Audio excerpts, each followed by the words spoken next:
আসসালামু আলাইকুম দর্শক, আজ আপনাদের দেখাবো HTML এবং CSS কোডিং দিয়ে কিভাবে এরকম একটি ওয়েব পেজ তৈরি করা যায়। তো এখানে আমি দুইটি ট্যাগের ব্যবহার করেছি, HTML এর H1 থেকে H6 ট্যাগ এবং P ট্যাগের ব্যবহারের মাধ্যমে আমি একটা প্যারাগ্রাফ তৈরি করেছি। আর H1 tag, H2 tag, H3, H4, H5, H6 এই 6টি ট্যাগের ব্যবহার করেছি।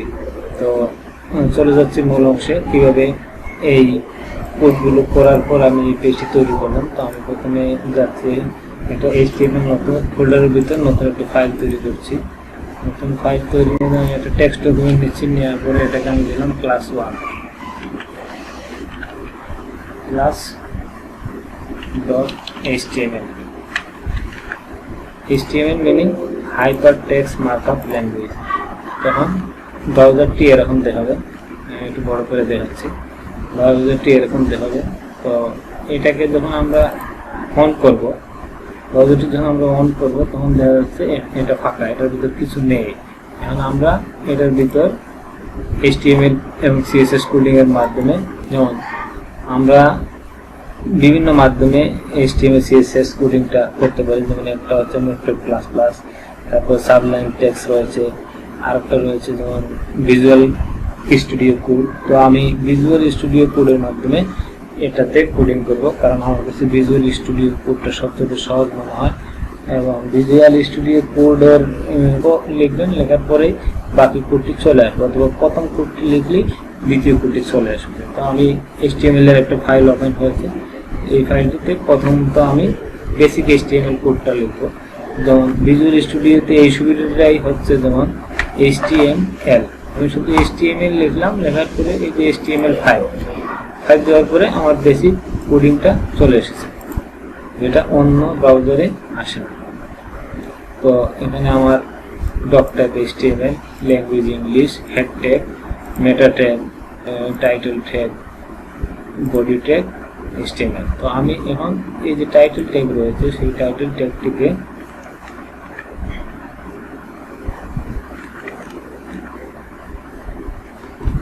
যেমন এই যে টাইটেল ট্যাগ, এই টাইটেল ট্যাগটিকে আমি চেঞ্জ করবো।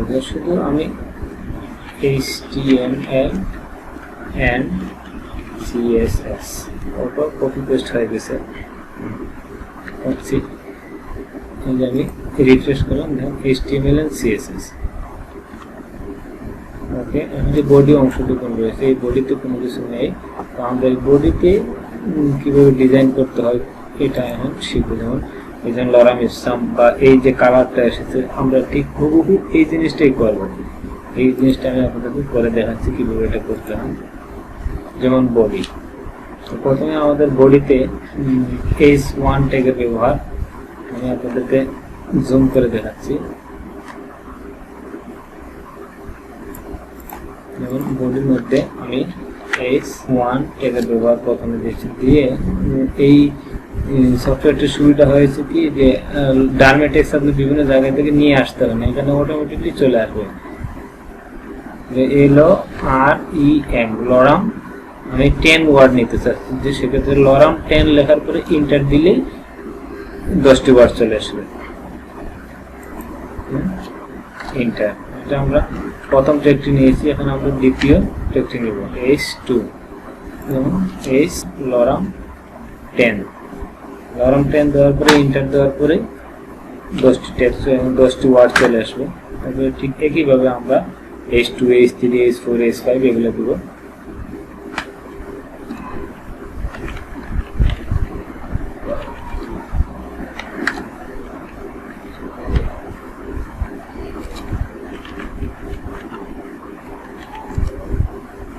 তো আমার 6টি ট্যাগের ব্যবহার আমরা কিভাবে এর আউটপুটটা পাবো এটা দেখাবো। যেমন এই যে আমাদের 6টি ট্যাগ লেখা শেষ, এখন আমরা এটার আউটপুটটা দেখে আসি। ব্রাউজারে গেলাম, ব্রাউজারে যাওয়ার পরে এই যে আমরা এখানে শুধু রিফ্রেশ করব, রিফ্রেশ এবং রিলোড ডিসপ্লে একটা রিফ্রেশ দিচ্ছি।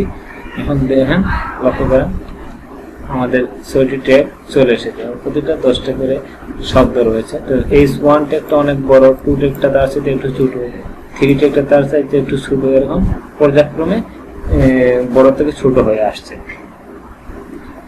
তো এই হচ্ছিল আমাদের H1 থেকে H6 ট্যাগের ব্যবহার। এখন আমরা দেখব প্যারাগ্রাফ ট্যাগের ব্যবহার। আমরা আমাদের মূল ফাইলে চলে যাচ্ছি। এখানে আমরা একটা স্পেস বা ইন্টার নিয়ে একটা পি ট্যাগের ব্যবহার শিখব। পি ট্যাগের ব্যবহারটা যেমন পি এখানে ঠিক সেম ভাবে LOREM লরাম 100 নেওয়ার পরে আমি একটি ইন্টার ছাপবো। আমার লরাম অপশনে 100 ওয়ার্ড চলে এসেছে। সেই 100 ওয়ার্ড আমি চলে এসেছে, এটাকে আমরা আবার রিফ্রেশ করে দেখাচ্ছি। দেখুন আমার পিটের মানে একটি প্যারাগ্রাফ চলে এসেছে। একইভাবে আমি যদি আরেকটা প্যারাগ্রাফ নিতে চাই, ঠিক একইভাবে আমরা পি ইন্টার দেওয়ার পরে লরাম 1000 আমি 1000 শব্দের একটা প্যারাগ্রাফ নিয়ে ইন্টার সেভ কন্ট্রোল এস দেওয়ার পরে আমরা আউটপুটটা দেখে আসি, রিফ্রেশ বা রিলোড। এখন আমার 1000 ওয়ার্ডের একটি প্যারাগ্রাফ চলে এসেছে। এখন দেখেন এটা ডাইন পাশে এরকম লেখাগুলো সমান না, এই প্যারাগ্রাফের লেখাটাও সমান না, সবটি সাদা। আমরা চাচ্ছি ঠিক এরকম হবে ব্যাকগ্রাউন্ড, আমরা ঠিক এরকম ব্যাকগ্রাউন্ড হবে। তো আমরা ঠিক একইভাবে কালার করবো। এজন্য আমাদেরকে CSS কল করতে হবে। আমরা আজকে বেসিক CSS কল করবো।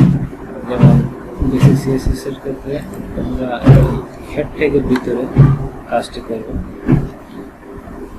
তো আজকে আমরা প্রথম বেসিক CSS ট্যাগটি লিখছি। যেমন আমাকে যদি এই ঠিক একইভাবে কালার করতে হয়, এইভাবে কালার করতে হয়, তাহলে আমাকে CSS এর ব্যবহার করতে হবে।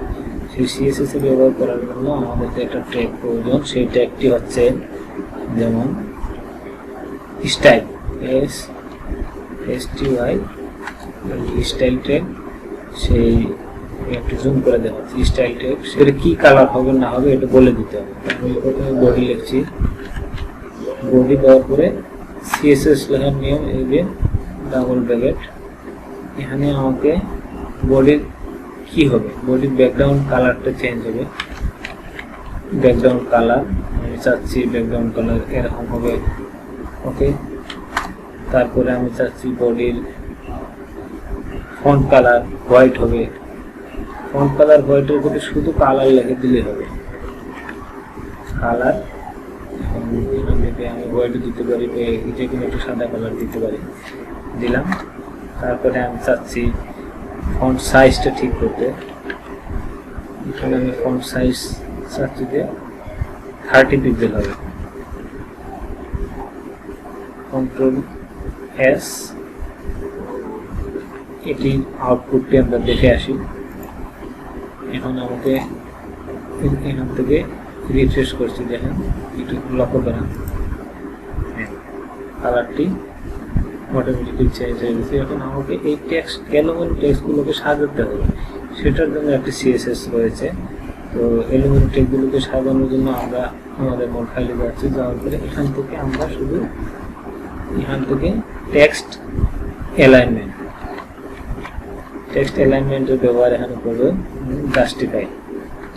জাস্টিফাই দিলে আমাদের টেক্সটগুলো সুন্দরভাবে সাজানো হয়ে যাবে। লক্ষ্য করুন, আমি আবার রিফ্রেশ দিচ্ছি। টেক্সটটা অ্যালাইনমেন্ট এখন সুন্দরভাবে সাজানো গোছানো হয়ে গেছে। টেক্সট অ্যালাইনমেন্ট সুন্দরভাবে সাজানো হয়ে গেছে। এটা একটি 100 ওয়ার্ডের প্যারাগ্রাফ, আর এখানে হচ্ছে 1000 ওয়ার্ডের প্যারাগ্রাফ। আর এই হচ্ছে আমাদের H1, H2, H3, H4, H5, H6 ট্যাগের ব্যবহার এবং ব্যাকগ্রাউন্ড কালার চেঞ্জ। ব্যাকগ্রাউন্ড কালারটি আমি আবার চেঞ্জ করে দেখাচ্ছি। ধরেন এখানে ব্যাকগ্রাউন্ড কালারটা আমার এটা পছন্দ না, আমি অন্য একটি কালার দিব। ধরেন আমি ব্ল্যাক কালারে দিলাম। সেই ব্ল্যাক কালারের জন্য সেভ করব কন্ট্রোল S দেওয়ার পরেই আমি এটাকে রিফ্রেশ করে দেখাচ্ছি, দেখেন কালার পরিবর্তন হয়ে গেছে। অনেক ইজি, এখানে আপনার কোনো কোড মুখস্থ করা লাগবে না, শুধু বেসিক ব্যবহারটা জানলেই হবে। ধন্যবাদ, সবাই ভালো থাকবেন, দেখা হবে নেক্সট ক্লাসে। আসসালামু আলাইকুম।